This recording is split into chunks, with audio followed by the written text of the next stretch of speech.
Hey guys, I got a question recently.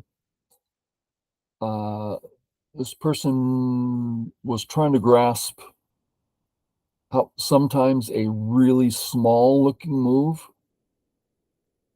is like the only move, biggest move, really powerful, this kind of thing. He was having a hard time with little tiny, second line moves being so meaningful. And I think it's a good question that a lot of people don't get.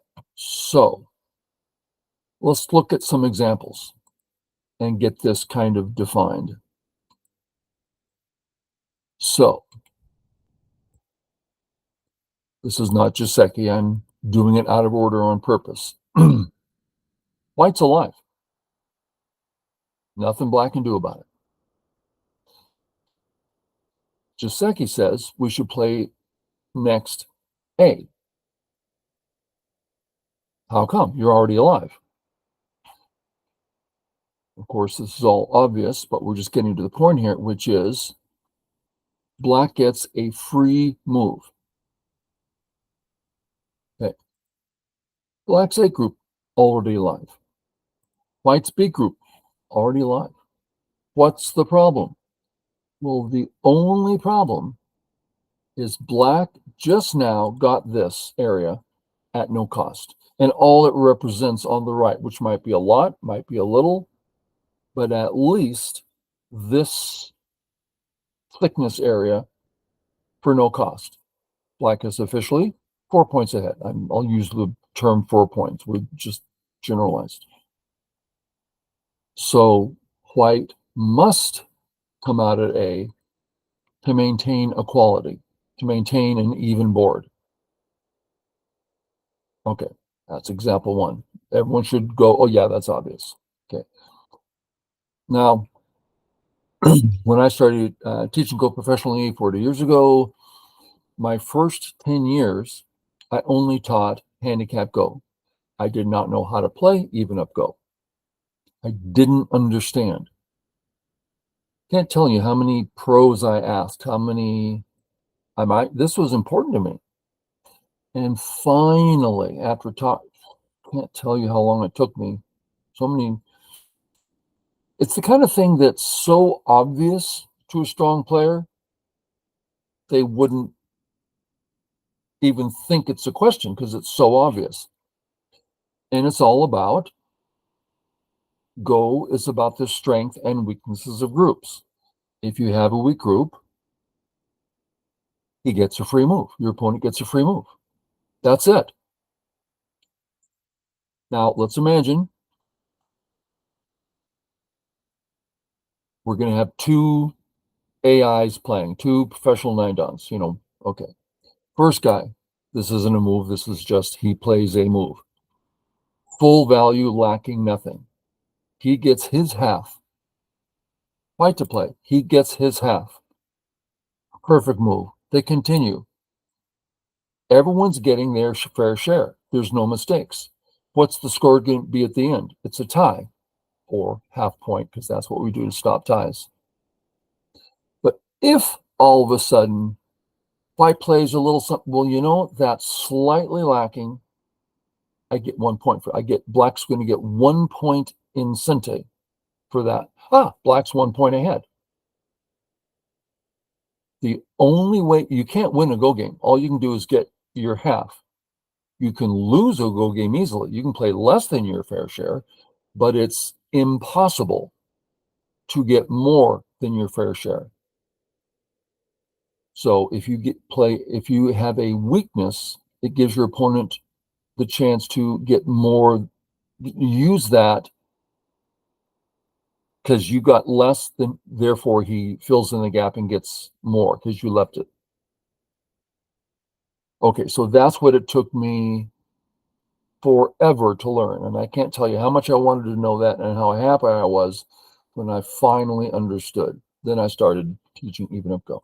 Okay, next example. Black doesn't need to play A. It's a well-known Joseki. Runai Wei, she plays it. A lot of players play it. Why aren't you connect? Why wouldn't you connect? Well, because you get a free move wherever you want it. And if you get cut, if white captures, you get a wonderful position. What's the problem? Well, that's a little too good for black. So white's going to play it this way. So black gets less, but now there's Aji there for later, right? Some Aji. So turns out black gets a perfectly stable group and played away. So it's a very fast way of playing, not a problem. Okay. Next example.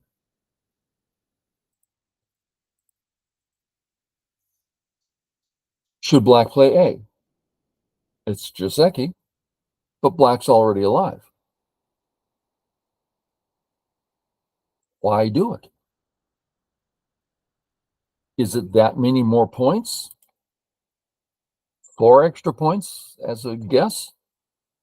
Why do it? Because if you don't, you're going to be getting pushed around and your opponent has the opportunity to gain. So unless there's something important to do, yeah, we're going to finish up. So you see the similarities in all these examples. Black A. Black's alive. White's going to be settled regardless. Whatever black does, white to play, white's going to settle. Why is A so big? Why is A Joseki? It's approximately 20 points. Everyone goes, what?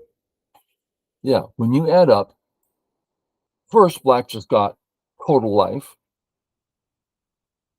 and black got all of these points that he didn't have a minute ago. So life and 2, 4, 6, 8, at least 9, that's minimum. And now white does not have a base, does not have an extension. And assuming he takes the extension, black has the monkey jump. That's 9. So it's really, really big. A tiny little 2.2 second line move, but really, really big. Okay. Is that it on the examples? I believe so. Okay. Now I want to show you an example from a game of mine. How long ago? 35, 40 years ago. I was 6 down at the time, but I was a very weak 6 down. If you want to get from 30Q to 29Q, take a day. I mean, it's so easy to gain a rank. And just, oh, I learned Atari. Great, you're a whole level higher. There's no space between the levels. If you want to get from 1Q to 1 Dan, it's a big gap, a whole lot you need to learn. If you want to get from weak 6 Dan to strong 6 Dan, you're not even going to the next level. It's miles. I feel I picked up 4 stones of strength going from weak 6 Dan to strong 6 Dan. I learned so much just to make it a solid and prepared to hit the next step. It gets bigger and bigger. It's pretty amazing. And from now let's go back when professional 1 Dan meant something. Nowadays, professional 1 Dan is the same thing as a professional 9 Dan. There's no difference. Stories upon stories to talk to. But back in the day, professional 1 Dans were professional 1 Dan, and professional 9 Dans. There's a whole difference. How much? Approximately 1 3/4 stones to get from 1 to 9.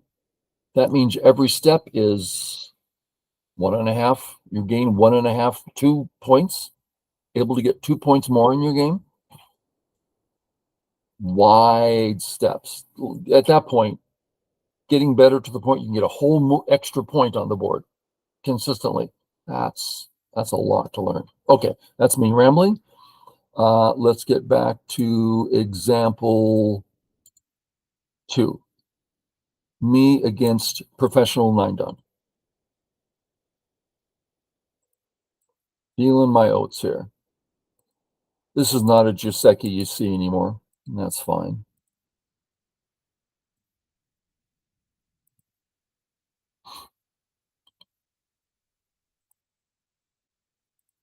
Okay, that's the setup. White's getting points, black's getting influence. On this board, black really likes influence. If black plays first, white dies there. If white plays first, black dies there. So white plays first. Okay, the corner's dead.